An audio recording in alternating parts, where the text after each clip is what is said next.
estamos acá viendo la liquidación de expensas.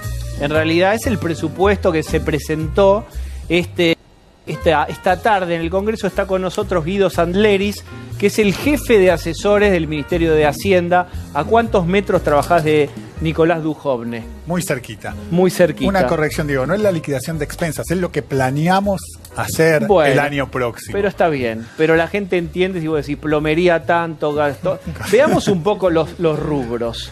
Correcto. Déjame que te cuente un par de cositas del presupuesto, me parece muy importante. Primero es que el presupuesto, por un lado, da los principales lineamientos de en qué va a gastar el gobierno en 2018.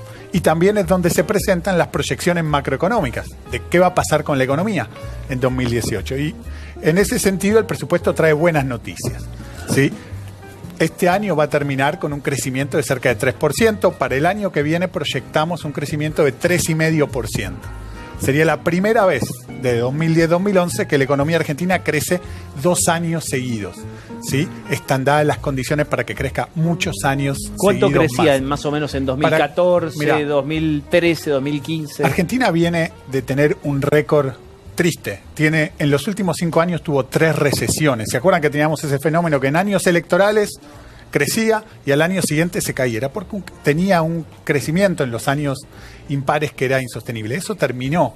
El crecimiento ahora está siendo liderado por la inversión y acompañado también por el consumo, y eso te permite pensar que puede extenderse por mucho tiempo.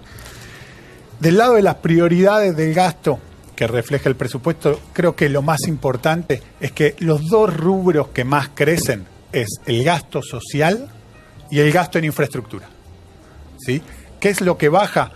Bajan gastos operativos de la Administración Nacional, gastos ineficientes, ¿sí? Los gastos que uno puede cortar más porque no son relevantes, no afectan tanto Pero a la gente. bajamos a tierra, ¿qué cortarían? Acá tenemos la virome y la regla para tomar un ítem y bajarlo. Te doy un ejemplo de cosas que han pasado ya este año para que se entienda.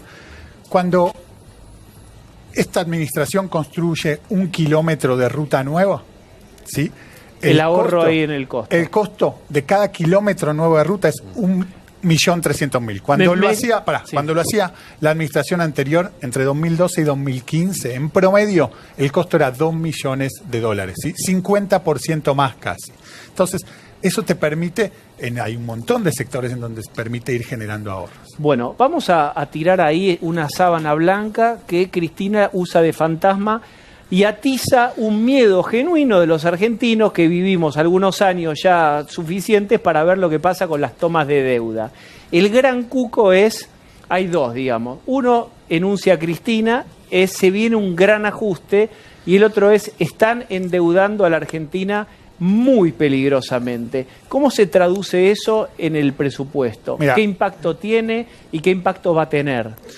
Creo que ya es hora que los argentinos entiendan que tienen que terminar con la campaña del miedo. Si el Frente para la Victoria tiene que terminar con esa campaña del miedo. Decían, ¿se acuerdan? Yo les voy a hacer algún punteo. Decían, no van a crecer con estas políticas. Y crecimos.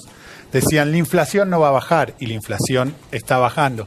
Antes de las elecciones presidenciales decían, si gana, cambiemos, van a recortar todos los programas sociales y ampliamos la asignación universal por hijo. Se le dio reintegro por IVA a los destinatarios de asignación universal por hijo. Aumentamos el tope de asignaciones familiares, reparación histórica de los jubilados. Creo que la gente ya se va dando cuenta que ese fantasma del miedo que esa sábana blanca que vos mencionabas no es verdad. Pero ¿y la deuda, cortito, que Diego te va a preguntar? Sí, con la deuda es muy sencillo. Primero es que nadie se endeuda porque quiere, ¿sí? Nosotros tenemos que endeudarnos porque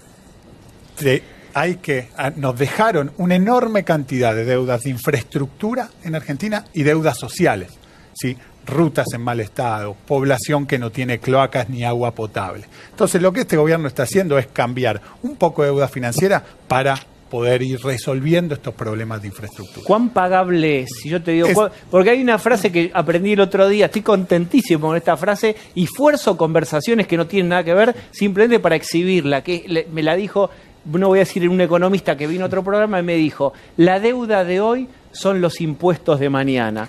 ¿Cuánto habrá que pagar de impuestos para pagar esta deuda? Mira, en este momento la deuda pública con el sector privado y organismos internacionales es 28,5% del PBI. ¿Sí? Si nosotros cumplimos año a año con las metas fiscales que nos pusimos y vamos reduciendo el déficit fiscal, que es lo que ya sucedió este año, lo que va a suceder el año próximo, ese ratio va a subir un poquito, va a llegar a su techo en 37,5 y después empieza a bajar. A partir de 2020 ya empieza a bajar, aún en su pico de 37. Y eso te compromete, digamos, yo sé que el colesterol después de 200, 220, el colesterol total es malo. ¿Cómo es ese número? Mirá, ese 37,5 que yo te dije que sí, es el pico que alcanzar, es más bajo que el promedio de deuda que tienen los países de América Latina ahora. Es mucho más bajo, por ejemplo, que la deuda que tiene Brasil, Colombia y un montón de otros países, ¿sí? No es un nivel que sea preocupante. Guido, uno de los grandes temas que mira todo el mundo es el déficit, ¿no?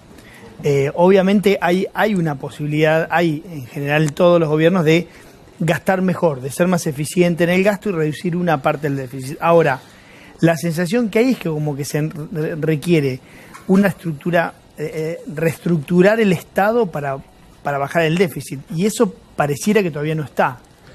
No, mira, digo, el déficit es un tema clave. Sí, cuando uno mira nuestra política fiscal, tiene dos grandes prioridades. Por un lado, asegurar que las cuentas fiscales sean sostenibles, porque si no son sostenibles, ¿sí?, si nos descuidamos y el déficit crece como pasaba en los últimos años, es el camino más directo a una nueva crisis. Eso no nos puede volver a pasar.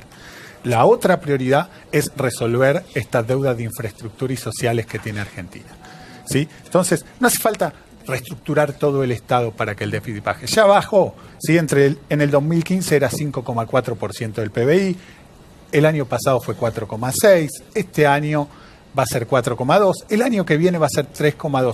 Este gobierno ha tomado un enfoque gradual en la reducción del déficit porque la alternativa es hacer un ajuste que tiene muchos costos y nosotros no vamos a hacer eso. Y te hago una consulta más sobre el tema de los ingresos, que básicamente son, en gran parte, no todos, pero en gran parte de los ingresos de Estados impuestos. Y además hay mucho debate político por el tema de la reforma fiscal. Muchos se preguntan si habrá menos carga fiscal. Sin embargo, uno ve el presupuesto, pareciera que va a haber mayores ingresos tributarios.